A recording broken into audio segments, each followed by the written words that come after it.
right, so our violation is just hilarious. Unsportsmanlike conduct.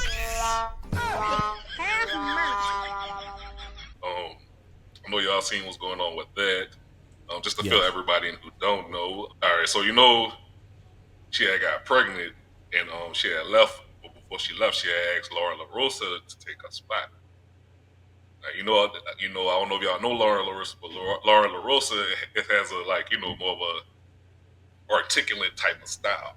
So Corey Holcomb had said that basically like I'm paraphrasing, but like basically said like she did a better job on it. So when Jessica got wind of that, she went on live blasting everybody at the job about it, and then she went to work the next day and started going off on the mic. So I'm saying that to say that I understand that you got maternity leave and you got to work, but bruh, if you got out work, you got out work.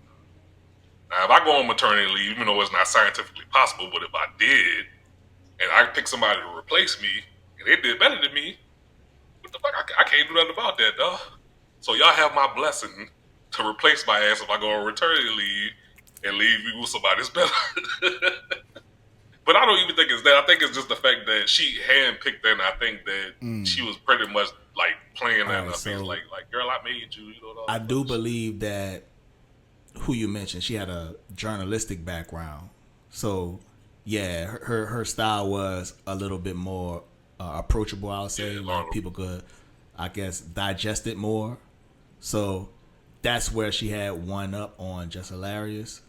So that's probably why more people gravitated toward her. Not as a diss to Just Hilarious, because she probably do a fire job too. That journalistic background, her stuff was easier for people to take in and digest it that way. But I wouldn't necessarily get with the outside noise, because that's what happened with Jess. She got with the outside noise. She kept hearing people saying, "Oh, I like her better." Her coworkers didn't say that. You know what I mean? It was people on the internet who said that, and so she took it so personal that she started going at the coworkers, and I guess she felt like, oh, they should have been on the internet defending her. You know what I'm saying? And that's unnecessary.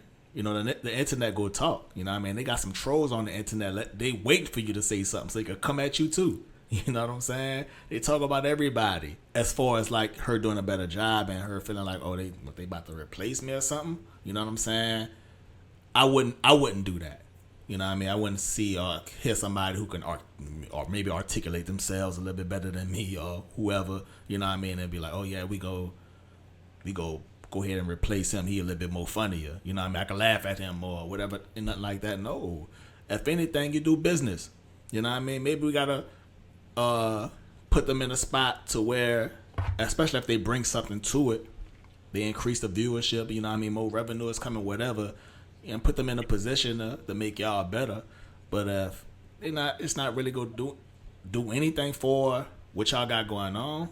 Move along. Like she taking it out on the coworkers and not the head people. Like, you know what I'm saying? And that's the problem. Because like I ain't about to be working with y'all. Well, not with y'all. You don't count because I grew up with you. But like somebody like that I just met, and they tell me shush and hush and all this other stuff and trying to look boy me. You know what I'm saying? Just because you feel like you got more clout, and that ain't right. That's like some bully shit right there. You know, and I think that's my problem with it. Like, because even like when Sexy Red was on there, she had a problem with her. She didn't want to talk to her, she didn't want to deal with it and stuff like that. And she don't give a shit about nothing. Talking about Sexy Red, so if she got a problem, then she don't get ruffled at all. You know what I'm saying? Like herpes and everything. Like she don't get ruffled at all. That's what I'm saying. Like, it's obviously it's her. If one of us keep messing with the with the special guests and all that, at the end of the day, you got to do something about that. And I guess I look at it differently now since we started our show. Like now I look at podcasts differently now. Y'all listen up if y'all watching this podcast. If you want to succeed, especially with doing something in the social media industry, stay out of the comment section. Stay out the comment section, because Jess should have came back to work high-fived homegirl for doing a good job and kept doing her job. That's what you do. That's what the rest of the world does if you go to work. Like the people I work with, when I go to work, when I'm off, I'm off for whatever reason. When I come back because I'm not off anymore. It's really a basic situation that just turned into some other stuff. Now, sure, if somebody trying to play in your face and little girl you or little boy you, there's a way to address that, but not the way that she addressed it. You can't, because you feel a certain way does not mean it's the best approach to dealing with a situation you have. She took our eyes off the ultimate goal of just doing a good job and addressing it if somebody disrespects you, and took it out on absolutely everybody that was around her if they didn't agree with her. She did not regulate her emotions right, and because of that, she got chopped up. Exactly what happens when you try to do something and try to surpass the emotional regulation realm. You have to balance yourself out as an adult, or you go find out what happens. You're not the only one that's mad, or that because you disrespecting them, they're going to respond to you. You just blasted them out to their audience. Well, all you really had to do, because you chose the girl. So you mad with them because of somebody you chose? You chose the girl. People be having selective outrage too, though, bro. Like you could look through it and everybody dissing you, but you pick that one person you want to go back at. Like, you know what I'm saying? Like, now these motherfuckers saying "fuck you," and you will pick this nigga to say "fuck you" back to. That don't even make sense. Or they pick the no profile to pick. Like, you gonna fight with people That's that a ain't great even got no topic. profile, but you won't fight with the nigga And that's that telling you leads "fuck to you" in your war. face. And Like, I'm not gonna that's switch gears crazy. too long here because we're talking about just hilarious, right? But it's also plays into, you can have, and it could be human psychology, I don't know. You can have 1,000,000 comments with compliments, but that one comment that tells you did a horrible job holds on to you more than 1,000,000 compliments. Oh, bro, you got hit by crash out story then, dog, over Camille, bro. I'm gonna tell it right quick because it's quick. But bro, for Camille, when my movie, y'all check out Camille. It's on Tubi. I remember somebody had commented. I got two fucked up comments. The first comment I got was on IMDb. The nigga said, "Man, it looked like somebody had filmed that shit in a kindergarten class with an iPhone." Bro, I was so fucking mad. I wanted to come at that bitch with an axe. I didn't know who that was. Some random ass white dude, dog, saying that shit.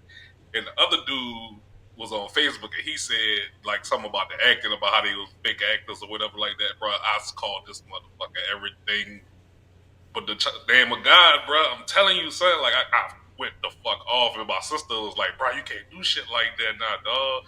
So I kind of do get it, you know what I'm saying? Especially when you work hard at some shit and there's you got some loser ass motherfucker telling you your shit garbage, bro. I get it, I understand. But at her stature, I'm an independent filmmaker. I don't work for Warner Brothers. I can curse out who I want. She worked for the Breakfast Club. It was a different situation. Okay, so let's move into the motivational part of this, man. Let's leave the people with some motivation. Ignorance is a voluntary misfortune. Get it, Joe. You can choose to be ignorant. Once you know that you don't know, it's your fault. Once you realize the reason why things are going the way they're going, good, bad, happy, or sad, is because of something you don't have knowledge of. It is your duty to seek out wisdom from that point. So don't blame anybody else once you realize there's an issue. It starts with you. Seeking knowledge to solving your issues will always start with you, even if it's a simple prayer, a research, or a decision. For people that are raising kids like us, allow your kids to see you make as many decisions as possible, and allow them to see the consequences of those decisions, good or bad. So that's what I leave you with. Love it. Love it. Get off with the shout outs. We want to give a shout out to Crowns by Candy. That's a hair place studio / weave arama. Shout out to everybody, man. The people. Shout out to everybody that watched the first video for sure, man. I mean, y'all showing mad love with that. Continue laughing, continue enjoying everything. We are now on Spotify. We are on YouTube. We are going on Patreon. Well, I want to announce that we're going to have some separate shows. You know, get a little wild, get a little topic. You know what I'm saying? Just to, I wanna point this out as well because I guess you could call it motivation for Real Day Nation as a whole, just us. Even if one person, just one person, you know, what I mean, we don't need a million views. If we get a million views, it's a blessing. But just one person, the one person that watched this, you know, we appreciate you for sure. Just one, you, whoever watching this, Thank y'all. we appreciate you.